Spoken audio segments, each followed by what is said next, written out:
ہند کے راجا ہمارے پیارے خواجہ حضور غریب نواز رضی اللہ تعالیٰ عنہ ایک روز صحرا سے گزرے۔ وہاں 7 مجوسی ریاضت و مجاہدہ میں بہت مشہور تھے۔ یہ 7 مجوسی اس قدر ریاضت و مجاہدہ کرتے تھے، 6 مہینے کے بعد ایک لقمہ کھانا کھاتے تھے، اس لیے خلق خدا ان سے بہت متاثر تھی۔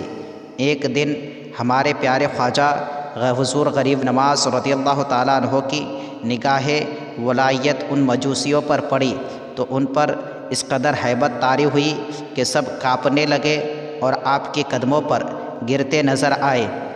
ہمارے پیارے خواجہ حضور غریب نواز رضی اللہ تعالیٰ عنہ نے فرمایا کہ تم لوگ آگ کی پوجا کیوں کرتے ہو؟ تو ان مجوسیوں نے عرض کیا کہ ہم اس لیے آگ کی عبادت کرتے ہیں کہ قیامت کے دن آگ ہمیں نہ جلائے۔ آپ نے فرمایا کہ آگ اللہ کے حکم کے بغیر نہیں جلا سکتی۔ یہ فرما کر ہمارے پیارے خواجہ حضور غریب نواز رضی اللہ تعالیٰ عنہ نے اپنی جوتی مبارک کو آگ میں ڈال دی۔ بہت دیر تک آپ کی جوتی مبارک آگ میں رہی، جلنا تو دور کنارہ آگ کا اثر تک نہ آیا۔ یہ کرامت دیکھ کر سب نے صدق دل سے اسلام کا کلمہ پڑھا اور ایمان لے آئے اور آپ کی خدمت میں رہ کر اولیاء کامل ہوئے۔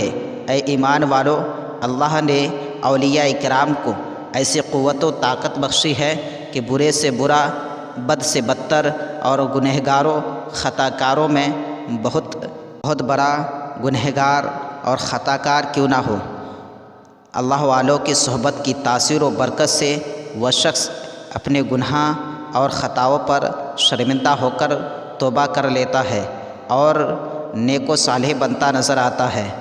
اولیاء کرام کی نظر کیمیا اثر سے چور، رہزن، قطب ولی بنتے نظر آتے ہیں، جیسے کہ بیان کیے گئے واقعہ سے صاف طور پر ظاہر و ثابت ہوتا ہے کہ ہمارے پیارے خواجہ غریب نواز رضی اللہ تعالیٰ عنہ نے چوروں اور رہزنوں کو توبہ کرایا اور ان سب کو ولی بنا دیا۔ تیرے گدا ہے گنہگاروں متقی دونوں، برے بھلے پر تیرا فیض عام یا خواجہ، تیرا دریا ہے دارالاسلام یا خواجہ، تجلیہ ہے نئی صبح شام یا خواجہ۔